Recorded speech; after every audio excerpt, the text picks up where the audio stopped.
Shalom shalom bakunzi ba Jerusalem Expedia, ndabaramukije mu izina rya Yesu Kristo. Kaze cyane mu nyigisho zacu agakiza muri ya ntumbero yo kubohora imitima ya benshi yaboshwe na wa mugwanizi mu izina rya Yesu Kristo. Turakomeza muri izi nyigisho zacu agakiza kugira ngo tushobore gusobanura ibishoboka kugira ngo abantu bamenye ingene babigendamo, bamenye ingene babikora, kuko harimo kwihenda kwinshi, hari inyigisho nyinshi, hariho ibintu byinshi biza kuyovya na Satani akabigiramo uruhara, ariko turashaka guterera hagati mu bandi kugira ngo iri jambo ryumvikane, abantu bashike ku gakiza ari benshi. Imbere rero yuko tutangura inyigisho, reka tubanze dusenga Imana. Data mwiza, mu izina rya Yesu Kristo, ndagushima muri kino gitondo ciza, igitondo c'imigisha, gitondo uduhaye kandi kugira tuvuge ijambo.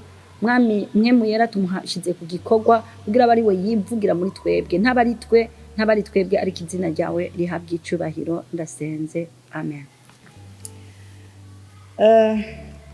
Karibu kandi muri izi nyigisho tuvuge agakiza. Agakiza turaragasiguye umwanya utari muto. Mu nyigisho zo kuwa kabiri uheze twariko turavuga umutima w'imbabazi, ingene umuntu yobaho mu gutanga imbabazi no kuzisaba no kubaho mu kwihana. Umutima yacu ikaba imitima ahantu Imana ikorera hameze neza, kuko Imana yacu twarabonye ko idakorera mu kibiribiri. Imana yacu ikorera mu mutima, ikorera indani. Nico gituma Dawudi umwanditsi w'amazaburi menshi yarabivuze kenshi ati Imana nsuzumira umutima.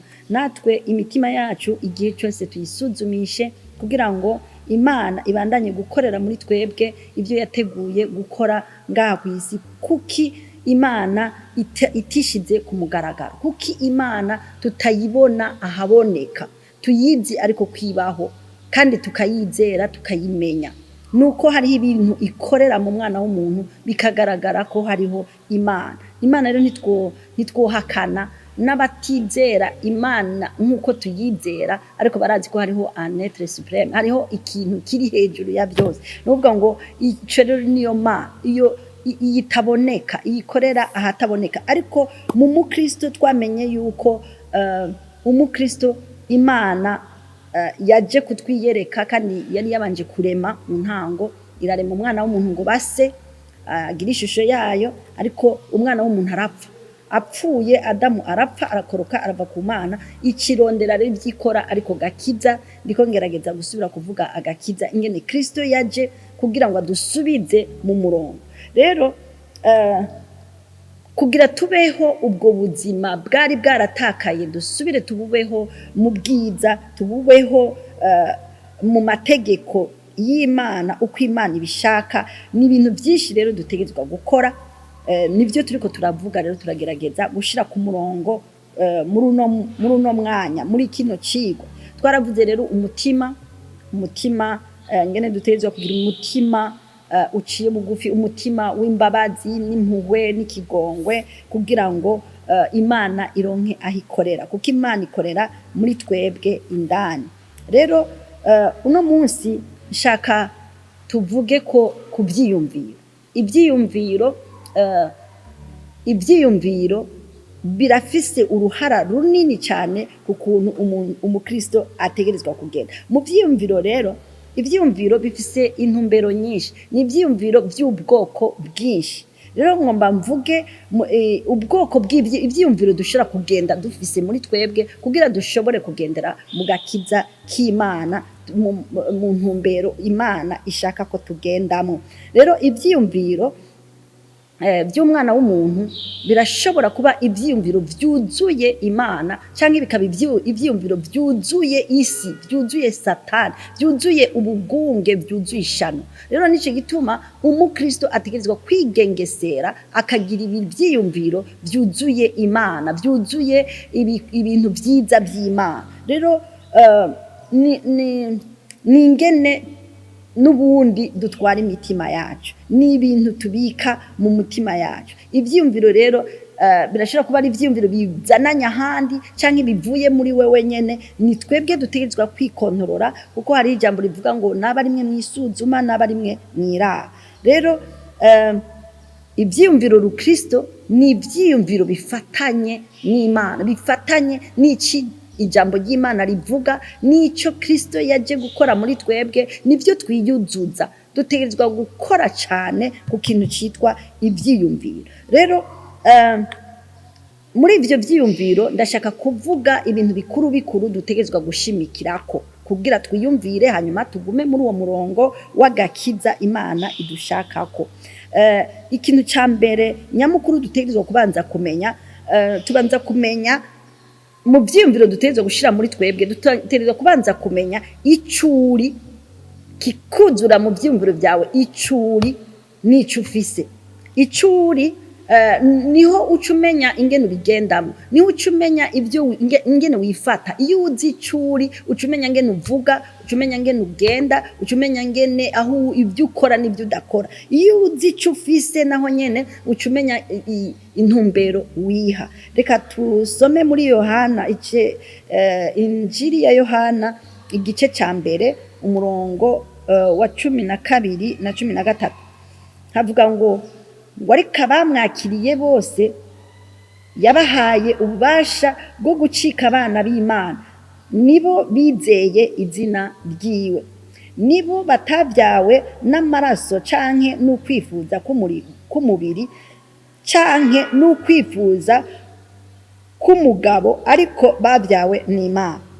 Muri iri jambo umurongo wa 12 havuga ngo ariko abavyawe bose, abamwakiriye bose yabahaye ububasha bwo gucika abana b'Imana. Aha rero muri ibi vyiyumviro vyo kumenya icuri ubanza kumenya ngo ndinde, nacitse umwana w'Imana. Iri jambo ritwumvisha yuko tugira ivyiyumviro vyo kumenya ngo nacitse umwana w'Imana, narahawe ubwo bubasha.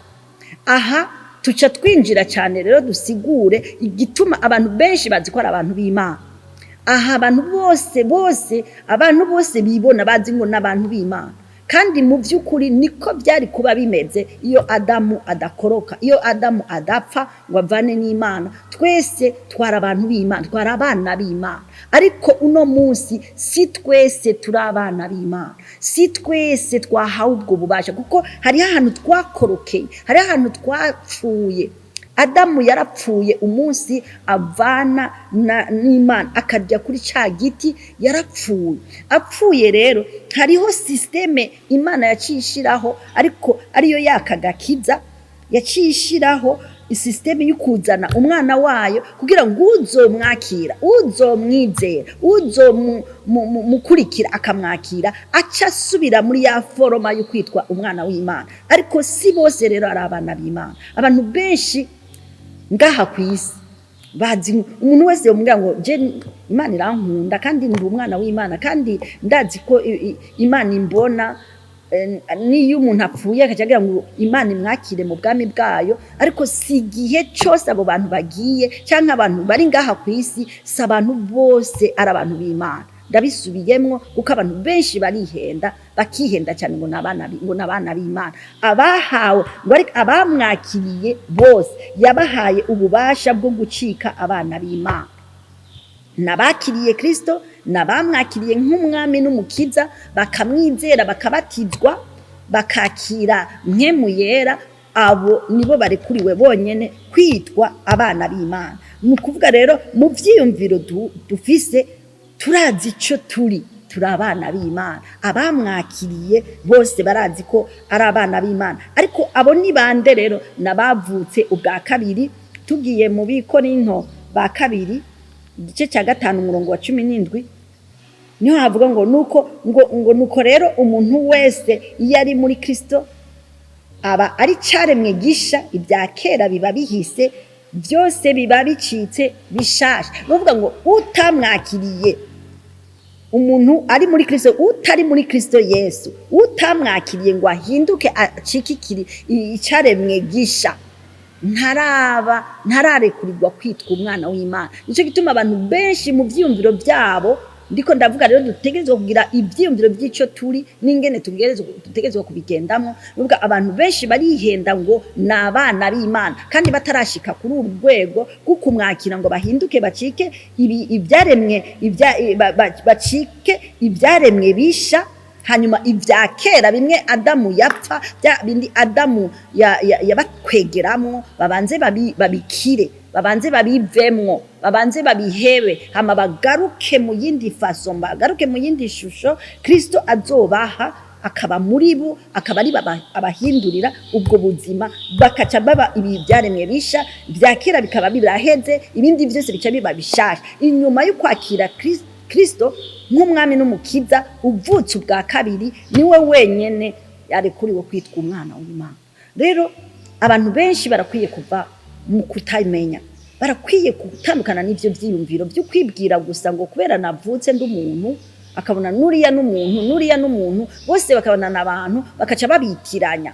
Hari abantu n'abandi bantu, abantu bari ubwoko bubiri ngaha kwisi, mbere novuga butatu. Hari ubwoko bwa mbere n'abantu bamaze kwakira agakiza, baramaze kwinjira mu bwami, n'abana b'Imana, n'abafise ivyiyumviro by'ico bari, bakamenya ngo n'abana b'Imana, baca bamenya n'ingene bagendera muri ubwo bwami. Aba kabiri nabavutse mu mubiri, mu buryo bw'umubiri, ariko batarakira agakiza, kandi na Satani washaka batayikorera, badakorera Satani, baraho mugabo ibikorwa bya Satani birabakorera koko. Umwami w'isi ni Satani, baraho ntibazi ibyo bari, mugabazi ngo n'abantu b'Imana, ntibarakira, baracara bakandida mugani baraba abana b'Imana. Hari n'abandi rero atarab'Imana na gato n'aba Satani, kandi birazwi nta na hamwe bizohinduka ngo baba abana b'Imana, baramaze kuba definitive kuba aba Satani. Abo rero nabo nyene bambaye umubiri, ntituzobamenya, bambaye umubiri. Ariko iyo uri mu Mana, iyo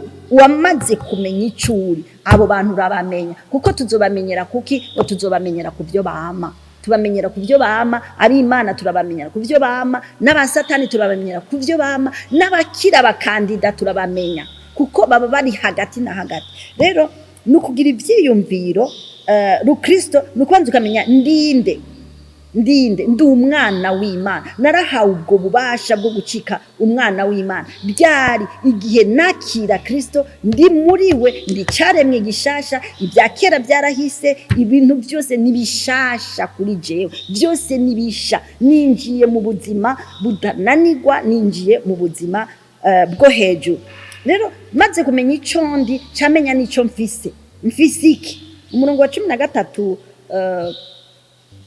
muri Injili ya Yohana igice cya mbere umurongo wa 13 niho havuga ngo nibo babyawe ngo nibo batabyawe n'amaraso canke no kwifuza k'umubiri canke no kwifuza k'umugabo, ariko babyawe n'Imana. Abo rero babyawe n'Imana n'abana b'Imana. Dufise iki rero? Nge tubirabe mu gice cya mbere Injili ya Yohana igice cya 3 umurongo wa 16. Ni jambo twigishiriza ko abana misi yose. Nukuvuga ngo rivuga ngo kuko urukundo Imana yakunze abari mu isi, ariko rwatumye itanga umwana wayo w'ikinege, ngo umwizera wese ntazapfe rubi, ariko ahabwa ubugingo budashira. Nukuvuga ngo twabanje kumenya ko turi abana b'Imana, ubu naho dufise iki rero? Dufise ubugingo budashira. Aya n'amajambo atubwira ico turi n'ico dufise. Mu vyiyumviro vyawe rero, utaramenya icuri, utaramenya uwuri, ngo umenye n'ico ufise, ubu buzima burakugora kubugenderamo, ucuguma wihenda. Ni hahandi umuntu wese umubonye ucugira uti uyu ni umwana w'Imana, uye ni mwene data, kandi atari mwene so. Urgeshira kuba ari mwene se uriya mugwanizi, ariko wewe uri umwana w'Imana wamaze kwakira agakiza kari muri wewe, Kristo muri wewe, wewe uri muri we, ufise uri umwana w'Imana, uri uwijuru, uri icaremwe gisha, ibya kera byaraheze mugabo si ico gusa ufise iki rero ufise ubugingo budashira ngo kuko urukundo Imana yakunze abari mu isi ari rwo rwatumye itanga umwana wayo w'ikinege ngumwizera wese ntapfe rubi ariko ahabwe ubugingo budashira uvuga ngo hariho ubuha ahabwe ariko ahabwe ubugingo budashira nuvuga rero aha ni handi tuca tumenya mfise ubugingo budashira uwakiriye Kristo rero wese afise ubugingo budashira ibi tutegetswa kubimenya umurongo wa 36 kuri nyene injiri ya Yohana umurongo wa 3 igice ca 36 havuga ngo wizeye umwana afise ubugingo budashira ngarutse kuraka kugira ndagashimangire umenye ico ufise uwizeye umwana afise ubugingo budashira ariko utizera umwana ntazobona ubugingo ariko uburake bw'Imana buguma kuri we bivuga ngo bajya bose bataramwakira hariho uburake bw'Imana buguma kuri bo nico gituma twahamagariwe kuvuga ngo Yesu yavuga ati genda mu mahanga mubabwire ivuko tubabwira ko hariho uburake buri kuri mwebwe abatarakira Gakiza bantu bose bibaza ngo bari mu Mana bibaza ngo Imana ni papa wabo yarabaremye mu buryo bwa kera bwa Adamu ariko abazoba bona Imana n'abana b'Imana nabakiriye Kristo ahandi baracari mu kwihenda uburake bw'Imana buracari kuri bo nka bwa burake yashira kuri Adamu yarashize ku burake kuri Adamu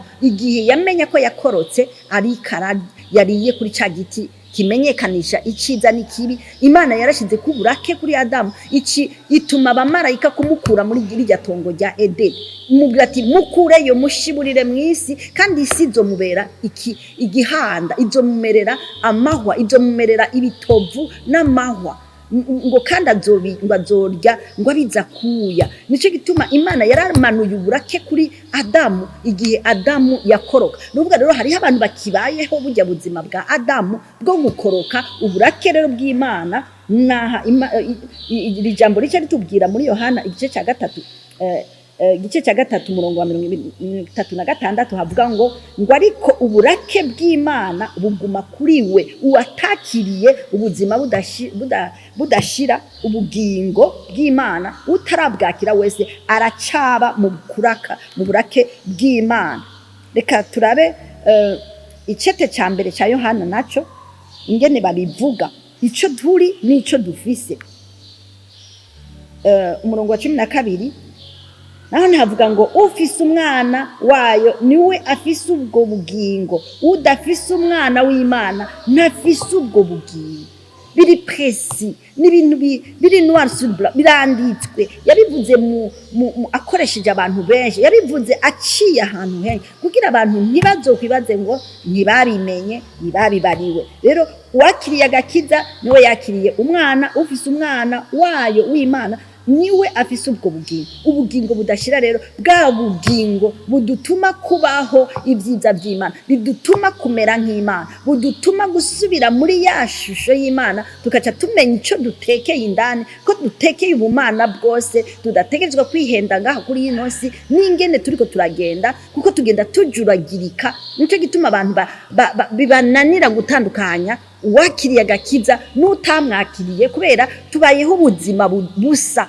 ugasanga twese turiko turaca mu ngorane zisa kandi ugasanga turiko turidoga cyo kimwe turiko tubaho ubuzima bumeze cyo kimwe nukwihenda cyane nukwihenda gose nukutamenya nukutigishwa kuko umwana buriya yovuka ari umwana w'umwami muga ntibabimumenyeshe kandi naho yoba bibwami ntamenye ubwami cyo kivuga yobaho ubuzima bubishe ariko umwana kuze ariko arabwirwa icari akamenya ingene iwabo bameze ibyo bafise icubahiro bavukiyemwo n'ubukuru bafise abo bantu babaho ubuzima butangaje kandi bwo hejuru busa nico bafise ariko ukuze utabizi ucubaho ibyo utazi nyene nico gituma dutegerezwa guhagamagarira abantu benshi bamenye ko si bose ari abana b'Imana si bose nubwo tufise imibiri isa tuba mu nzu zisa washaka n'abatari abana b'Imana ugasanga nibo baba mu nzu nziza ariko bijya n'ibihenda amaso nivyo ngaha ku isi nta kintu na kimwe bimaze bijya bizoherana naha ariko aba bavuga ngo ufise umwana niwe afise ubwo bugingo n'ubugingo budashira eternel, nuvuga ngo ibihe byose, nuvuga si ubwo ngaha ku isi gusa, n'ubuzima buzobandanya meme odora hariya impera, hirya y'ubu buzima hariho ubundi buzima. Hariho abaririmbyi babivuga ati inyuma y'ubu buzima hariho ubundi buzima. Ubwo buzima rero n'ubu twakirira muri Kristo Yesu, si ubwo tuzakira inyuma yo gupfa, oya, n'ubuzima twakira tukiriho, tukimenyereza kububamwo, hanyuma tumaze kumenya kububamwo tuzoca tugenda no kububamwo meme hariya inyuma turi kumwe n'Imana mu bundi bwami, kuko ubu bwami bwo nga buzorangira, haboneka ubundi bwami rero bw'Imana nzima, ngwaho atari izuba n'ukwezi bizotumurikira, ariko ari ubwiza bwiwe buzotumurikira, tukabaho mu muco w'ibihe bidashira atawusubira gupfa. Aha rero ni hahandi tubanza kumenya ndinde, mfise iki,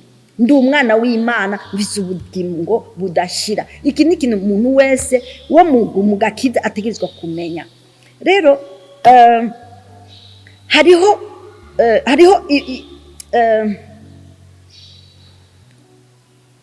hariho ubwo bugingo bwatanzwe, hariho ubwo bugingo bwatanzwe, rero bwaratanzwe muri disponible, si ubuzima bwatanzwe buhabwa bamwe gusa biraheze, oya, n'ubugingo buri disponible, ni ukuvuga ngo hari ahantu buri buguma buri disponible, uje wese arakira kandi kuri quantité ingana. Si ukuvuga ngo abaje kera baritangiye sawa gose barahiriwe, oya, ahubwo igihe cyose uje, umwanya wose uziye, ubwo bugingo bwaratanzwe buri disponible ahantu. Ni hehe rero? Ni muri Kristo Yesu. Nahantu rero wakira Kristo Yesu ukacumenya ngo ndamwakiriye nk'umwami n'umukiza, ari muri jewe, bwa bugingo ucububaho, n'ubugingo utazosubira gupfa ukundi. Uwo mubiri uzopfa, ariko ubugingo bwawe bumwe bwa bugingo bwa Adamu bwapfa, bwawe ntibuzosubira gupfa, kuko n'ubugingo buzohoraho ibihe byose. Reka dusome Abikorinto ba mbere, icete cya mbere, icete Paulo yandikiye Abikorinto igice cya 15 umurongo wa 45, ngo kandi uko niko handitswe ngo umuntu wa mbere Adamu yabaye ufise ubugingo, Adamu wo hanyuma yabaye impwemu itanga ubugingo. Nuvuga ngo ubugingo Adamu wa mbere yari afise kandi aribwo bwakorotse, yari abufise, nico gituma bwamutakaranye. Ariko Adamu wa kabiri ari we Kristo, iyo bavuze Adamu wa kabiri wo hanyuma ni Kristo. Adamu wo hanyuma rero yaje arutanga, yaje ari mwemu itanga, nuvuga yuzuye ubugingo atanga. Ariko mwemu Adamu wa mbere yari afise ubwo yakiriye gusa, c'était juste ibyo afise bikorotse birahetse. Ariko uwa kabiri afise isoko ry'ubugingo budahera, nuvuga ni isoko. Iyo twinjiye rero muri iryo soko giwe tukakira Kristo, twinjiye muri Adamu wa kabiri wo hanyuma afise mwemu itanga, nuvuga natwe turafise ubugingo dutanga, nuvuga n'ubugingo twakira budasubira guhera, budasubira gukoroka, budasubira gupfa, hanyuma natwe tukaca turonka autorisation y'ukubutanga, y'ukubuhako abandi.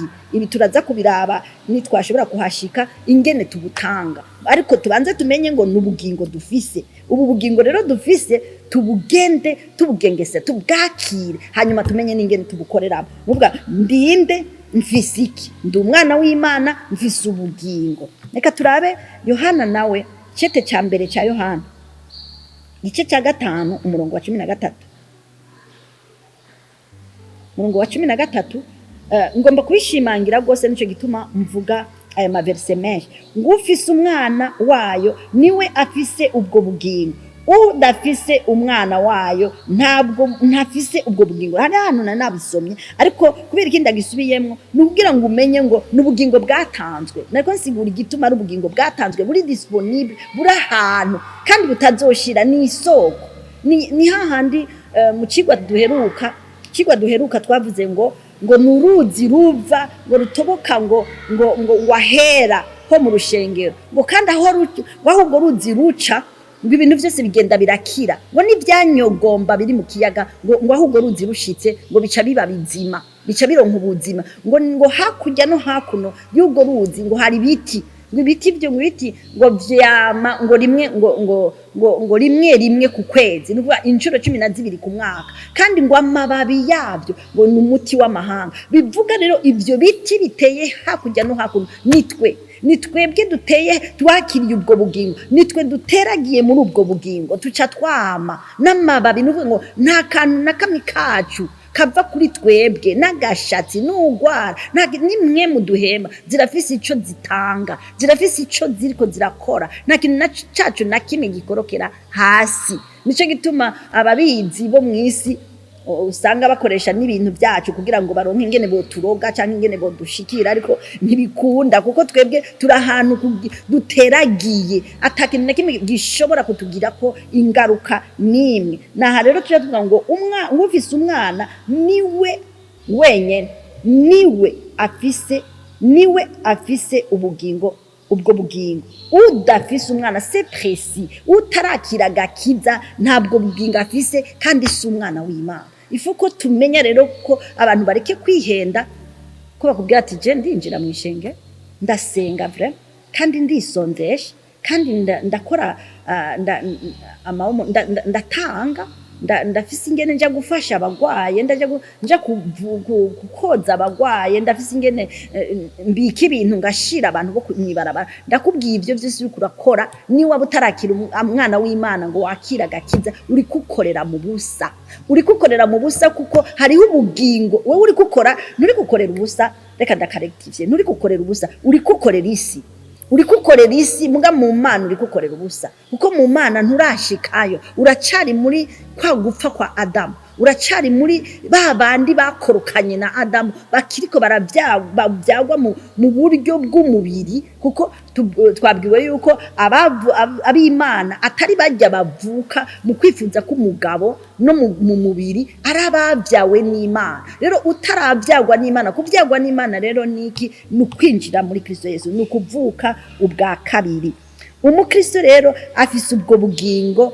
atanga si ubugingo afise gusa ngo ndafise ubugingo meze neza ndafise ubugingo ariko ubwo n'ubugingo ufise buri disponible no kubandi bose urafise nawe uburenganzira bwo kubutanga nka kujya Kristo yabuduhaye dufise rero ibyiyumviro by'icabaye muri Kristo Yesu dutezo kuba dufise ivyiyumviro by'ico Kristo Yesu yakoze igihe yaza kudupfira ku musaraba yarapfuye bimwe byo kwiyahura yaraje gutanga ubugingo bwiwe kugira ngo havuke benshi kuko ari ijambo ritubwira ngo yagatete kakiri akakonyene ngo kadapfuye kagumara kakonyene ariko ngo yagatete ngo gapfuye ngo gahunda impeke nyinshi no kuvuga ngo Kristo yarapfuye hacaba abakristo hacahavuka abakristo nkuko ushobora guteragira ubutete bw'ikigori hacahaza ibigori rero Kristo yarapfuye hacahaza nuvuga yaratanze ubugingo bwiwe arabuteragira uca burama buvamwo abakristo benshi ari twebwe rero dutezo kugendana ibyo byiyumviro tukaca twiyumvirira nabo batarahashika none bizogenda gute kuko bazoguma mu kwihenda kandi hariho abantu benshi bariko barayobya abantu benshi cyane bariko barayoba baguma bibwira ngo ujya muntu ngo ni umuntu mwiza ngo nukuri ujya muntu n'umuntu w'Imana kubera babonye ama action ari karagira ibintu ari karatanga abantu ari karafasha mugarabi isoko akonexe ko niyi kuko no mu basatani barakundana nabo nyene barakundana bihinduka mu nyuma barakundana barafashanya ariko mu Mana ra isoko konexe ko tubisubiremwo ukonexe hehe rero dutezo kugira ivyiyumviro by'agakiza twahawe igihe twakira agakiza ivyo vyiyumviro bitarakuzura ntacuri kurakora uri mu guhomba uri kukorera ubusa ego umwami ariko aragukoresha zo guhemba muga ntiwizere ngo Imana nzima se w'umwami wacu Yesu Kristo ngo hari cyo muriko murahurira ko nta kihari kuko ubuzima byose yahaye umwana wayo acazana ku isi nico gituma Kristo muri Yohana 17 ariko arasezera isi asenga abwira data ati narangije igikorwa yabwiye ati data ibyo wampaye byose narabibahaye bivuga ko Imana ataco yisigarije yaduhaye byose ibimaze kubiduha ibicisha mu mwana wayo rero twizera n'ivyiyumviro byacu n'ingene twizera, turizera ibitaboneka. Ni Imana iriho mu bwihisho, ni Imana itaboneka, ariko iyo Mana itaboneka turazi kwibaho. Yatwigaragarije mu mwana wayo, itwigaragariza muri mpwemu yera. Mpwemu yera ntiboneka, n'umuyaga ngo waje nk'igihinda, ngo biza kuri Kristo, ngo byaje nk'inuma, biza nk'inuma bikorokera kuri we, bishusho y'inuma hejeje kutwereka ikimenyetso cyo kubatizwa. Ibi bintu twatezo kubona ko Kristo atari umusazi kugira ngo aze kubatizwa, kuko ntacyo yabatizwa, nta cyaha yarayije kwica, ariko cyari kimenyetso cyo kutwereka ati mugira gutya mukagira gutya, hama mwemu yera kabaza ko hama ijwi ry'Imana rikavuga. Ni formule dutegerezwa gucamwo. Najya abana turiko turabigisha ibiharuro, turabigisha amaformule, na Kristo yaje kutwigisha formule y'ingene tuvuka mu Gakiza. Uja mu mazi ukabaka kwinikamwo, ibyaha byawe birapfuye, ukavayo urazukanye na Kristo. Mwemu yera kaca kuza ko ijwi ry'Imana rikaca rikonfirma ati ubu ni umwana wanje nkunda cyane, mumwumvirize. Nukuvuga ngo hari hahantu abajya abantu batakiriye Kristo, ijwi ryabo ntirisho kumvikana, ariko abamwakiriye bakaja mu mazi bakabatizwa, ijwi ry'Imana rirakonfirma ati ahazoja hose azovuga mu mwumvi. Ariko ibyo byose bibera hehe? Mu bitaboneka. Mu bitaboneka niho byose bibera, kuko Imana yahisemwo kubaho ahantu hataboneka. Abaheburayo 11 umurongo wa mbere havuga ngo ukwizera, uvuga ngo dutezo gukoresha ukwizera, ngo ababaye abahizi mu kwizera. Uvuga kwizera ibyo byose dutezo kubibaho tubyizera, ko ndi umwana w'Imana nakiriye agakiza, ntegerezwa kubyizera nkabibaho, ko mfise ubwo bugingo ntegerezwa kubyizera nkabibaho. Niho Paulo yabwiye abaheburayo ati ukwizera nukumenya rwose ivyizigirwa, udakekeranya ngo ntibizoba, kandi ibitabonwa niko kubitumenyesha ko ari iby'ukuri. Ukutabonwa, ibaze ngene ikintu kitabonwa kikongera kikatwemeza, kuko ijambo rivuga ngo kandi bitabonwa niko kubitumenyesha ko ari iby'ukuri. Ntibiboneka, ariko hari ukwizera kutumenyesha yuko ari by'ukuri. Ibyo rero ni yindi dimension dutezo kugenderamwo, yuko ufise ikintu ukongera ukacizera même si kitaboneka, nubwo kitagaragara mu ibarabara, abantu bose batabibona, bazobibonera he? Kubyo nama. Ariko ibyo nakiriye ntibiboneka, ibyo ndiko ndabaho ntarami ibyamwa ntibiboneka, ni ibintu nizera, ariko nkaca ngira ukwitega yuko bizoba ari bizima kandi ari by'ukuri.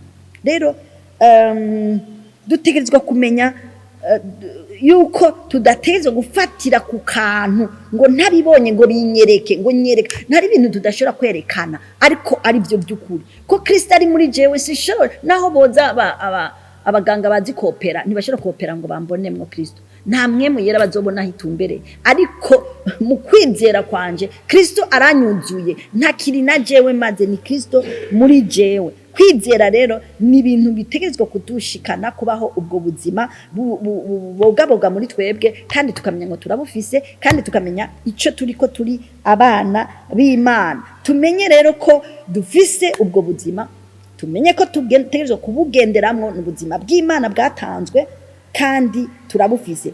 Ngomba nsubire kandi nsubire kuri rya jambo ryo icete cya mbere cya Yohana igice cya 5, ngomba ndagisubiramwo kuko nico kiguma kibitwemeza kugira ngo uvyemere. Ufise umwana wayo ni wafise ubwo bugingo, ariko buri hehe indani? Nta tukoresha ukwizera gusa ko ndabufise. Ufise umwana wayo ni wafise ubwo bugingo. Si umwana mpetse, si umwana mfise mu nda, ni umwana nakiriye mu buryo bw'imwemwe, nakiriye ibyiwe, nakiriye mu buryo butaboneka, ubugingo butekeyemwo ibintu byinshi cyane, ari byo bidutuma kubaho ubumana bwose en totalite ngaha ku isi. Tumenye rero aho tubarizwa.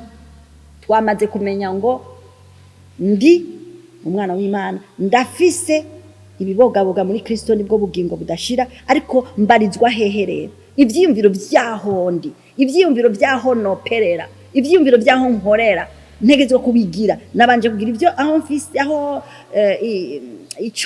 ico mfise, aho nkorera rero naho ni hehe nkorera. reka turabe abaheburayo 12 abaheburayo 12 umurongo wa 22 havuga ngo ariko mwegereye umusozi Siyoni n'umurwa w'Imana nzima Yerusalemu ho mwijuru n'ikoraniro rikuru ry'isinzi ry'abamarayika niho twegereye umusozi Siyoni. Iyo turiko turavuga umusozi Siyoni abahabaye arepoke aho Kristo yari babona ari imisozi yo ngaha kwisi ariko misiyoni wo mwijuru naho ho baca babivuga neza ngo ariko mwegereye umusozi Siyoni n'umugwa w'Imana nzima Yerusalemu ho mwijuru. Nuvuga twegereye mwijuru, turi mwijuru, turegereye ikirimba, twegereye. Nuvuga je ntumbarize maze kwakira ku Gakiza, maze cangira ivyiyumviro byaho mbarizwa. Sinkibarizwa ngaha kwisi, nico gituma ibiriko biraba ngaha kwisi bidutera ubwoba bitategerezwa kudutera ubwoba, biriko biraduhanga bitategerezwa kuduhanga kuko tuca twishira mu kibanza tutarimo. Je ndiko ndishira mu kibanza c'abakenye bo ngaha kwisi kandi ntategerezwa kuba ndi muri bo, ahubwo narinje kubereka, nategerezwa kuba ndiko ndabereka ubugingo ntekeye butananirwa budakena nkabugaragariza ngaha kwisi kuko ngo bazotumenyera ko byo twama. Nategerezwa kuba je sinategerezwa kurira ngo Mana kuraho intambara, ahubwo nari kuba ndahari kugira ndabereke ngene tubaho mu ntambara. Sinshobora kurira mvuga ngo Mana kiziye ingwara kuraho ibibiza by'ingwara. Je sinategerezwa kurira muri iyo faso, je nashizweho nk'umwana w'Imana kugira ndabereke ingene babaho muri ivyo biza by'ingwara batarira kandi batagwara badapfa. Mugabo twebwe twaramaze kwibagira ico turavyakira canke sinzi ko ari ukuvyibagira canke ari kutamenya tout simplement nico twakiriye turakira tukavuga ngo ndakwakiriye nk'umwami n'umukiza uri umwami kandi n'umwami w'ijuru apana umwami wo kwisi, umwami w'ijuru.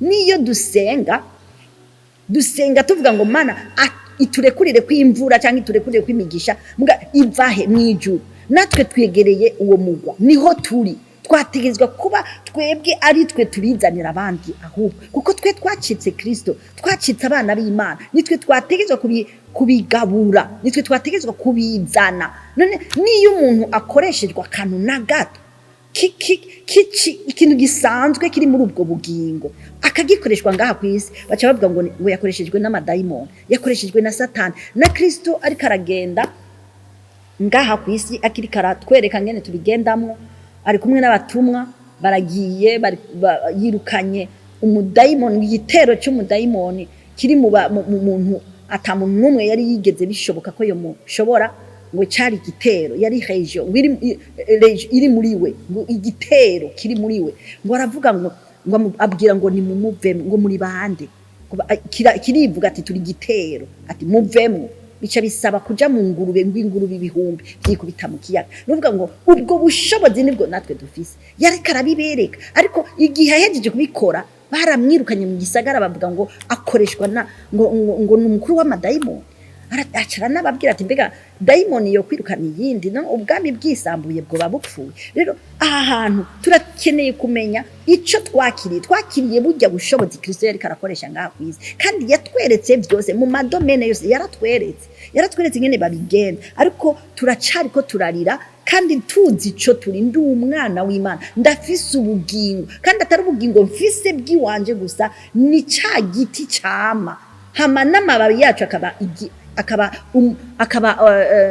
umuti w'amahanga. Nukuvuga ngo ntegerezwa kuba ndahantu nzi ngo ndiko namira amahanga, abantu boza bakakira kandi nibakira ivyo bajya ngo biraheze, bakira nabo ivyo babaho ubuzima budashira. Tumenye rero aho turi twegereye, bariko ngo mwegereye umusozi Siyoni n'umugwa. Uwo musozi Siyoni ngo n'umugwa w'Imana nzima, niho turi rero, turi ku mugwa w'Imana. Uri ku mugwa ntiyarira, uri ku mugwa ntiyategezwa kugwara ngo apfe yicwe niyo ngwara. Oya, nukutamenya Satani arakuyoye, Satani arakwivye, Satani arakuzimagije. Ariko ubundi umwana w'Imana yahawe gutanga niko tuza kubona nitwahashika cyangwa tutahashitse tuzobivuga hanyuma icyo umwana w'Imana acakora kubera afise ubwo bugingo. Twegereye ubuzima, twegereye rero umugwa w'Imana nzima, Yerusalemu ho mwijuru, si Yerusalemu aya twita ama eglise yo ngaha, no, ni gicapo turiko turagenderamo ariko cyo mwijuru. Niki ngo ni ikoraniro rikuru ry'isinzi y'abamarayika. Nukuvuga twebwe turi parmi, turi hagati muri bajya abamarayika, ariko icyo mwomenya twebwe turarutana abamarayika, twebwe turakoreshwa iby'abamarayika batoshora gukora, twebwe turashaka kopera nk'uko Imana yopera, ariko abamarayika barazana gusa, abamarayika n'abamesaje, abamarayika ni intumwa zitwara, ariko twebwe dukora iby'Imana yokora. Turabadasanzwe, twarabadasanzwe kandi twara abantu bo hejuru cyane. Reka turabe abanyefeso nabo. Paulo ibyo yabwiye abanyefeso igice cya 2 umurongo w'10, tugomba kumenya aho dutumbereye. Ngo kuko umurongo w'10 havuga ngo kuko turi biremwa bya twaremewe muri Kristo Yesu ngo dukore ibikorwa byiza ibyo Imana yateguye kera ngo tubigenderemo. Ni kuvuga ngo twaremewe muri, ndacyariko ndavuga localisation yacu, ndacyariko ndavuga aho baturokaliza, aho baturonka, aho badusanga. Nuvuga ngo kuko turi biremwa byayo twaremewe muri Kristo Yesu. Nuvuga uturondera dusanga muri Kristo Yesu, uturondera dusanga kuri wa mugwa twegereye iwacu hariya mwijuru. Ni twe turi ngaha kugira tugaragaza iby'Imana, ariko Imana itubona iruhande yiwe, itubona tout près, muga twe turi kure cyane. Niyo dusenga nk'uko tubwira Imana iri kure, umengo turiko turondeza mu birere mu bicu. Ori Imana ifise ikirimba muri twebwe, natwe turi ku kirimba cyayo. Twategerezwa kubimenya ivyo bintu. Ari Filipi, mu Filipi naho 3 umurongo wa 20 havuga ngo iki? Ngo tweho iwacu ni mwijuru, niho twiteze umukiza kwazoba, niwe mwami Yesu Kristo. Tweho iwacu ni mwijuru. Rero ngaha iyo tuhari turi kuri misi, dutekeye misi. Umuntu rero yategezwa kwiyumvira ngaha ku isi, ntegerezwa kuvaho nkozi, ntegerezwa kuva ngaha ku isi nkoziki, apana bya bindi byo kunezereza Imana, kuko twaje gukora kugira ngo tuzoshire resultat Imana. Kuko hari ahantu tuzobiraba turiko turaraba ibikorwa dukora, ibizoduherekeza mu ijuru. Ibizoduherekeza mu ijuru nibikorwa, twe tuzogenda ibikorwa nivyo bizoza inyuma yacu. Ngo nitwaba tudafise nibikorwa byiza cyangwa ibyo bikorwa ngo hari ahantu tuzobisoma bavuga ngo tuzoca mu muriro, ngo tuzoca mu muriro nk'abahiye. Ngo ariko ibikorwa byacu ibyiza bizovamwo, ibyahiye navyo bizohera muri uwo muriro. Tuzobisoma iyo passage, tuzoyisoma tuyinonosore, tuyisigure. Nibikorwa biduherekeza ari byo bizotuvugira kugira tugaragaze bwa bugingo twatanze ngaha ku isi. Abaroma 10, Abaroma 8 umurongo w'10 havuga ngo bisanzwe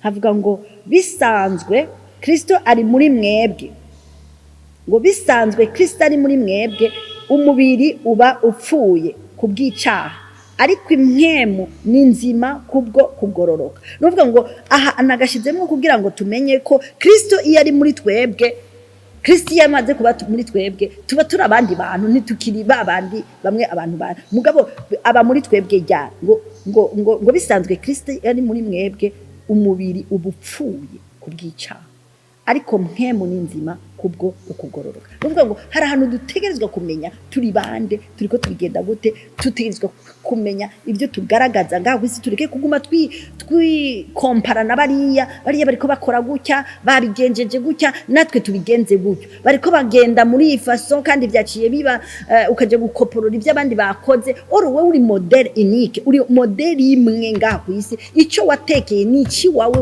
wenyene, nutana kigaragaza.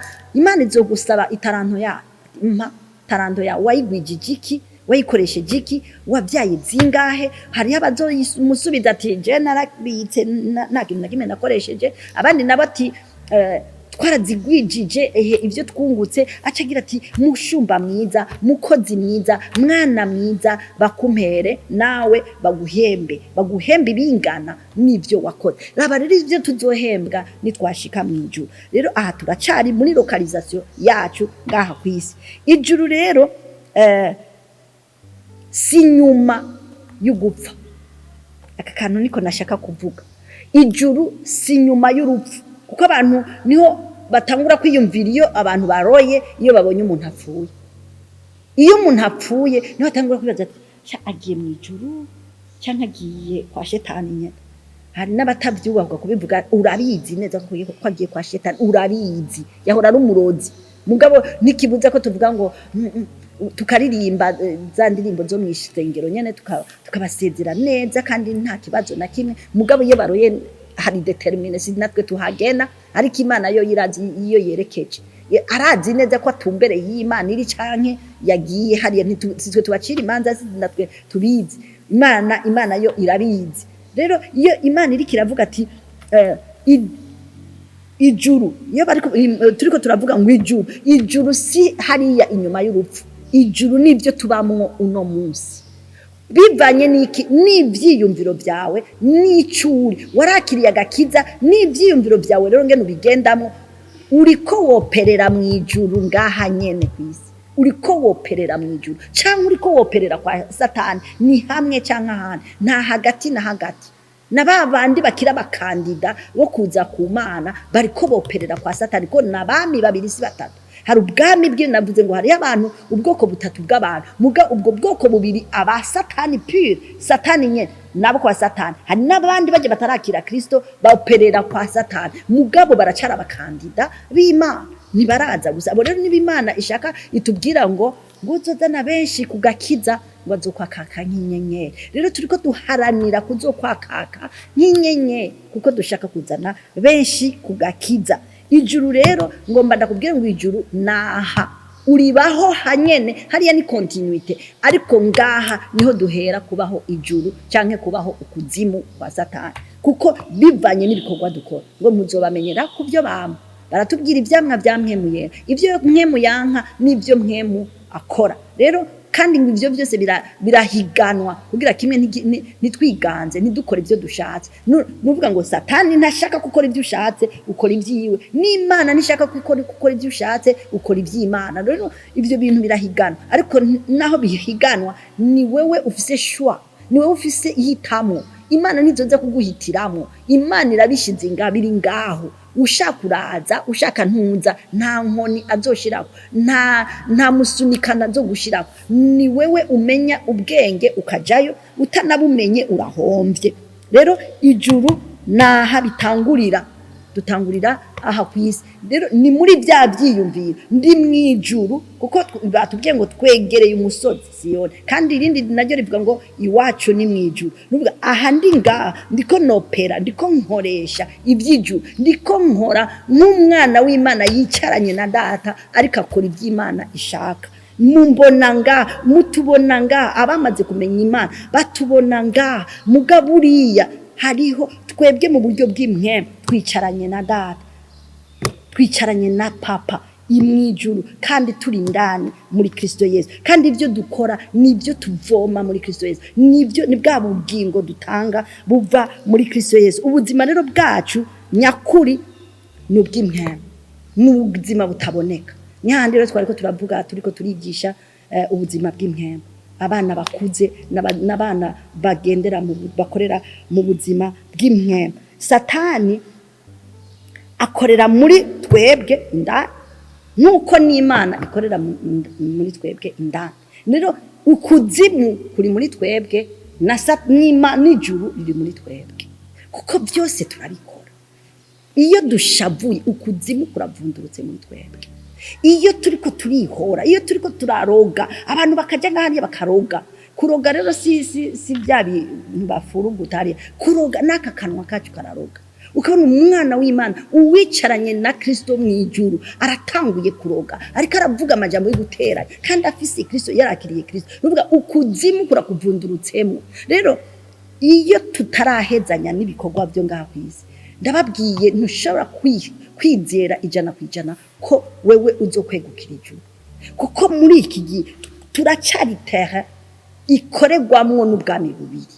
Aha rero niho ndiko ndashaka kuvuga ndiko ndavuga mu byiyumviro byacu dutegerezwa kugira ibyiyumviro by'Imana tugakuramo ibyiyumviro bya Satani. Atari uko turi ubwami bubiri, indani muri twebwe harimo ubwami bubiri bukoreramo. Umuntu afise kaskete y'igikorwa cy'Imana kandi kigera hariya hejuru, mu ugasanga ibikorwa ari karakora na marorego ikuzimu gukoreye, Satani agukoreye, ni wihende, uracyari umukozi wa Satani. Rero hari ahantu dutegerezwa kwicara tukavavanura neza ukabyumva neza ngo navavanuye na Satani. Uvuga ngo hahandi utagishobora kuvuga kibi, utagishobora gukora kibi, utagishobora kwifatanya n'umuntu mubi n'ikintu kibi, muri byiza gusa, iby'Imana ishaka gusa. Birashoboka.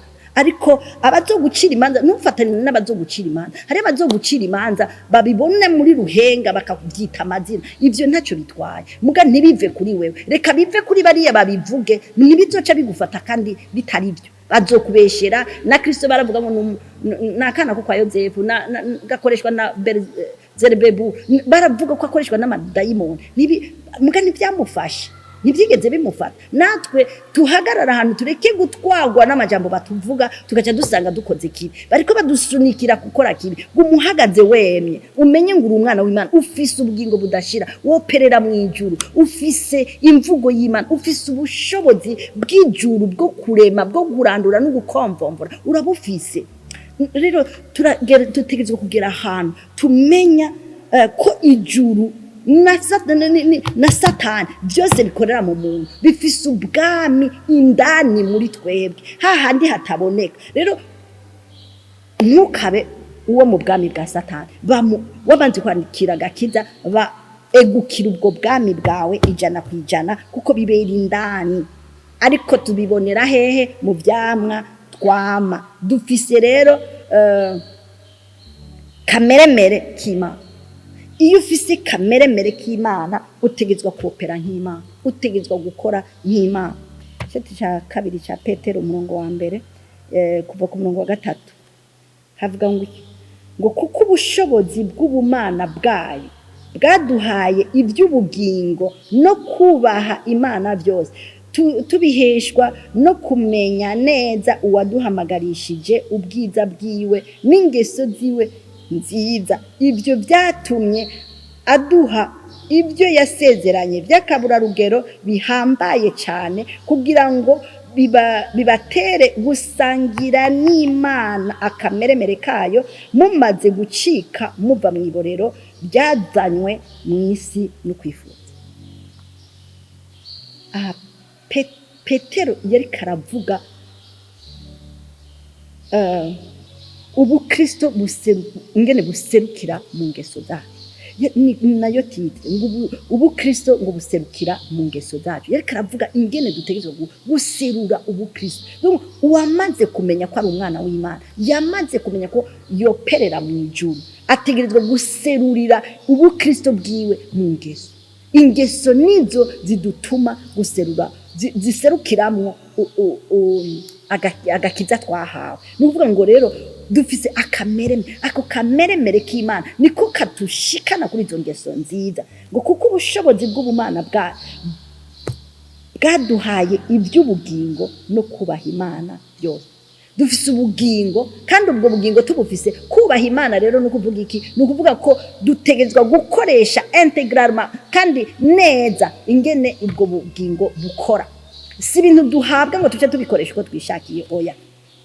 Ni ibintu duhabwa bikaba bifise n'amategeko y'ingene bikora, birafise amategeko y'ingene bikora. Nuvuga ngo n'ubugingo dufise kugira tubutange n'ingene tubusokorora, hariho amategeko, hariho ingene tubigendamo. Nuvuga ngo nta cyaha, nta byumviro bibi, nta kwemerera Satani ngo idutondere ko ngo ejo tuzihana, ntacyo, oya. Si ibintu ugendamwo ngo wongere uvemwo, ni ibintu winjiramwo une fois pour toutes kandi ukacubigumamwo. Ahandi ntituraba abana b'Imana, turacyari muri candidature, turacyari ahantu ku mwango, ntiturinjira. Uwinjiye n'ubikoresha by'ukuri kandi akihenda. Naha rero Petero yari karavuga ngo kuko ubushobozi bw'ubumana bwayo ubushobozi nuvuga Imana ibyishoboye natwe nibyo dushoboye nuvuga ubushobozi bw'Imana bukorera muri twebwe nuvuga icyo Imana yokora nico nanje nokora uko Imana imeze niko nanje none ntuze kuvuga ngo isi yandemereye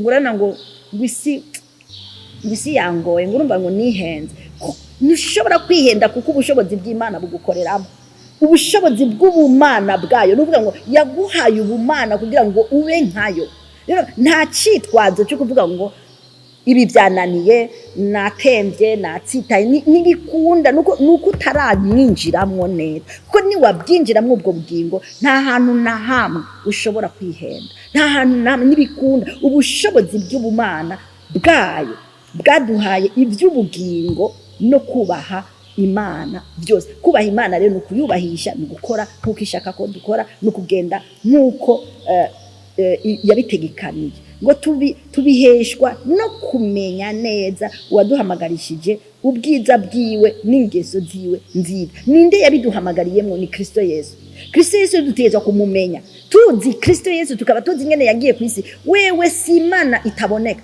Kristo yarabaye Imana iboneka yambaye umubiri turazi ingene yagenze nta cyaha kigeze kimukorako rero niyo twakiriye ubwo bugingo budacumura budacafura budashigwa hasi butananirwa bwa Kristo nibwo bushobozi bw'ubumana rero budukorera rero iyo tumumenye kumumenya si kumumenya izina nukumenya ingene ameze nukumenya ibyo akora nukumenya ibyo atekeye ko ari nawe ari byo utekeye iyo utamunzi rero naho abantu bagendera mu Gakiza batazi vuga gusanga ndi umwana w'Imana nararokotse muga nikibuza ko aja kwiba nikibuza ko aja gukoresha umubiri wiwe ibitagira mvura nikibuza ko aja guteranya nikibuza ko hageze aho bica umusangayo ni kuvuga ngo ntiyamumenye kuko uwamumenye wese yacitse umwe nawe ameze nkuko ameze dutizo kumumenya neza kandi atari kumumenya gusa kumumenya neza tukamenya ko ico yaduhamagarishije waduhamagarishije ubwiza bwiwe n'ingeso ziwe nziza ruvuga ubwiza bwiwe buri muri twebwe n'ingeso ziwe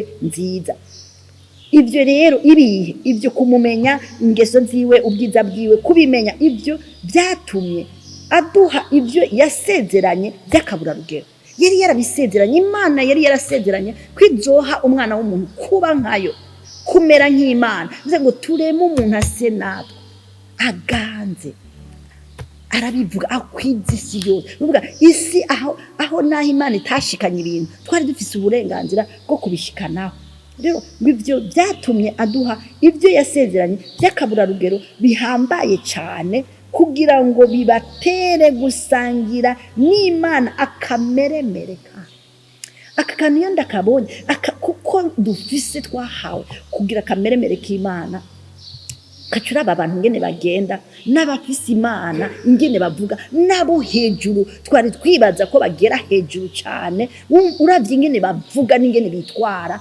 ukaca uraba iri jambo ngene rivuga bitwemerera ko dusangiye n'Imana akameremere kayo bica bitangura kwerekana ko buriya Satani nawe arafise ubushobozi kuko ibyo byose byo kugira ntitugende ngo dushike hari hantu Satani akiri karaduhenda hari ibintu Satani akiri karagaragaza ngaho ku isi atwumvisha ko ari bwo buzima bwacu atwumvisha ko ari byo bigize ubuzima bwacu tukaca turabisha aya maso tukaca twibagira akameremere dufise tukaca tujya kuraba ibya Satani nitwaba tuzi yuko Imana ariyo yaremye ikavuga ngo iki giti kibeho ikavuga ngo wewe ubeho wewe umuntu ukaburiho ufise ibyo ufise umeze ukomeye akarema ibi byose turiko turabona ukaraba mu birere ngene hasi ukaca umenya ngo mfise ububasha mu bw'Imana ifise turamanuza Imana ukuri turamanuza Imana nuko nyene Imana yarihanye nyene nta Mana ntikora ikibi sino yo dushavurira ikagira ati aba bantu naremye nibite byabo ariko arahantu yihanganye aturindiriye yuko tutora ubwenge yuko twikangura mu itiro ry'urupfu tukamenya akameremere k'Imana dusangiye nawe tukamenya ibyo yaduhaye ubugingo dufise ibyo dufise akameremere kuvuga ngo niyo Imana iremana generore nicyo gituma turaza kuhasoma avuga ngo niyo tuvuze tuvuge nk'abavugishijwe vuga nk'uremye vuga nk'utegetse ikintu ko kiba ari Filipi 4 umurongo wa 13 avuga ngo mushobozwa byose numpa inkomezi. Akajambo gatoyi koroshe cyane ariko agatekeye ibintu byinshi. Nshobozwa byose numpa inkomezi, nubwo nshobozwa byose, nubwo sinajewe nshobora, ni Kristo nshoboza kuko niwe ampa inkomezi. Nubwo ngo nta kintu na kimwe ndekuriwe kunanirwa mu Mana, ubundi narahantu byose ndabishobora kuko sinaje ndabishobora, ni Kristo muri je wabishobora kuko ni wanshoboza. Hari n'ahantu tuvuga ngo mu ntege nke zacu niho atwongerereza inkomezi. Nubwo ngo naho woba wacitse intege we ntacika intege, naho woba wananiwe we ntananirwa, we naho woba utagira ubwenge we afise ubwenge, agushoboza byose. Rero duhagarara ahantu tuzi abo tudica. Abikorinto Paulo yanditse ibintu byinshi bikomeye. Abikorinto ba kabiri 12 umurongo w'icumi avuga ngo nico gituma kubwa Kristo nzonezerererwa intege nke zanje no gukubagurwa n'imibabaro no guhigwa n'ibyago ngo kuko iyo mbaye umunyantege nke ariho ndushiriza kugira ubushobozi.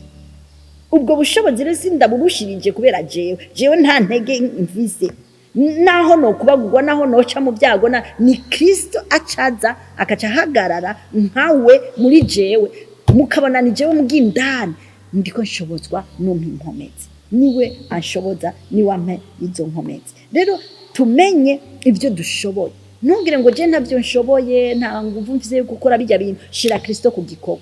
Ntuvuge ngo hari ahantu sinoshikayo, shira Kristo ku gikorwa. Ntuvuge ngo biriya bintu ngo jewe ngo bijye ngo sinzi n'ingene ndabikora, sindigera ndabikora ko. Shira Kristo ku gikorwa, nico utazi uzogishobora, nico utari bwigere kumva uzocumvishwa kandi gikoreshwe, kuko uri muri wewe aneshika niwe yaremye ibyo byose turiko turagenda. Menya rero aho uri, aho uba, icyo ukora, ingene ubigendamo, niho honyene uzoshobora gukora ibyo Imana yagutumye gukora ngaha ku isi. Reka dusozera turabe Abakolosayi 2 umurongo w'10 havuga ngo kandi munengeserezwa no kumubamwo, niwe mutwe w'ubukuru bwose n'ububasha bwose. Hari amajambo iyo turiko turayasoma wiyumviriye ko reyerma akora, uca wibaza uti twebwe tuba tubayeho ubuzima bwa bundi abantu bose baba baza kudusaba, baba baza bagapfukama bakavuga ati twereke ivyo bintu ngene bikora.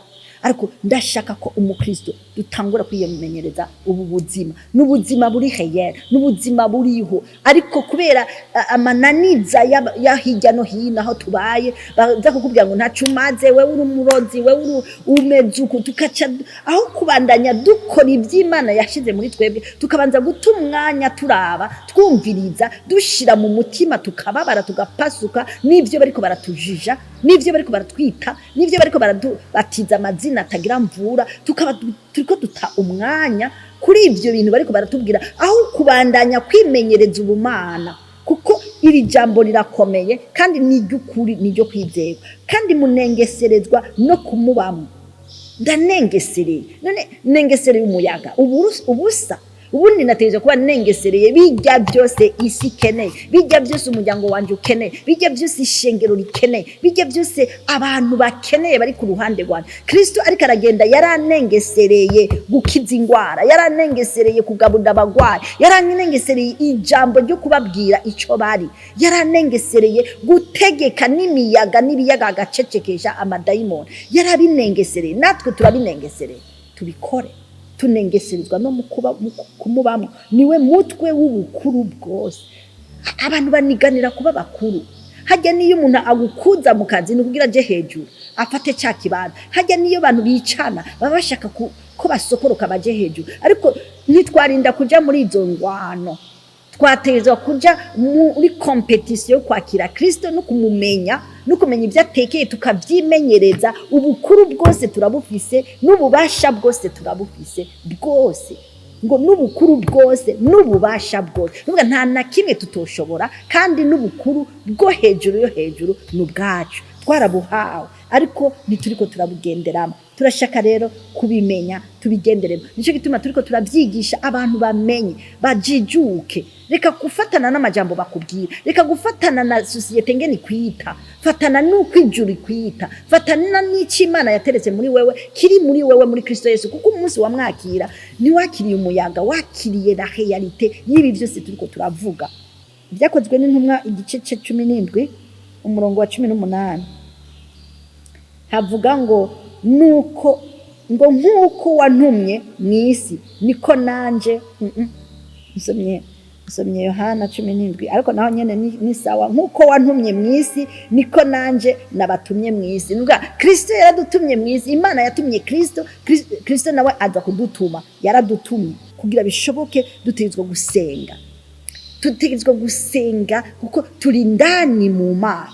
Ariko nitwaba turi ndani mu Mana, ivyo n'ingene dusenga biratandukanye n'ingene abanyamahanga basenga. Abanyamahanga basenga basaba, ariko twebwe dusenga tugaragaza ivyo Imana yashize muri twebwe. Dutegerezwa no mu gusenga tutegerezwa kumenya ingene tubigenda. Gusenga ni nko gutereshaje. Telefone kugira ngo ibi bintu biri muri yo bije hanze, sindinda kuja kurondera uwayikoze ngo anyereke aho Facebook iri, aho YouTube iri, aho WhatsApp irimwo. Mugabo niyaba itarimwe umucanwa kwiye, ivyo nibikora. Natwe amasengesho ni nkukuvyutsa, ni nk'umucanwa uza kuvyutsa ivy'Imana yateretse muri twebwe kugira bije kumugaragara. Si ibintu turonderera mu ijuru, ni ibintu biri muri twebwe muga dutegerezwa gushira hanze, tukabishira ku mugaragaro. Iyi telefone izimye wogira nta kirimwo, ariko uyakije irimwe ama option menshi. Natwe iyo turiko tugendera mu isi tumeze nk'itelefone izimye, tumeze nk'uko umengo nta kirimwo, ni ikintu giteretse ngaho iradiraho utarayatsa ntivuga. Natwe tutaravyutsa bwa bumana turabisi tugaragara, bwa bwiza bw'Imana, bwa bukuru bw'Imana, bwa bugingo budashira, bya bindi byose Imana yashatse ko isi itekera, nitwe tubitekeye. Na hacu rero kumenya ngene tubizamwo, na hacu kumenya ngene tubigaragaza. Na rero mu mardi ikurikira kuwa kabiri hazo iza niho tuzoca tuvuga rero ingene dushira ku mugaragaro ivy'Imana yatekeye muri twebwe. Tubigenza gute kugira ngo tubishire? Twabibonye turabibogaboga, muga tuzobishira ku mugaragaro gute? Naha rero nariko ndavuga bimwe hariho gusenga, ariko si gusenga gusa, tuzobona byinshi. Mwarahezagiwe cyane. Reka dusenge dusozera kino gikorwa, ariko twizera yuko kiriko kirafasha abatari bake. Twizera yuko hari benshi bizokura mu mwijima bikabashira mu muco utangaje w'Imana, kuko ibi byose ni ijambo ry'Imana riranditse, niturisoma. Nico gituma tubayeho ubuzima butari bwacu, ariko nitwabisoma naho nyene ndubisome gusa nk'inyuguti, tubisome tubishira ku mugaragaro, tubisome twiyigisha kubikora. Kandi nabyo nyene ntibigoye, kuko si nguvu zacu, ko twabonye ko no mu ntege nke Imana iraduhagurutsa, kuko ni wabikora muri twebwe. Ntivyari bigoye, kuko si igikorwa cyacu, ni guhagarara ahantu twemera gusa, Imana ikacimenya ingene bigenda. Data mwiza, mu izina rya Yesu Kristo, ndagushimiye mwami Imana. Uri Imana nziza, uri Imana igira neza.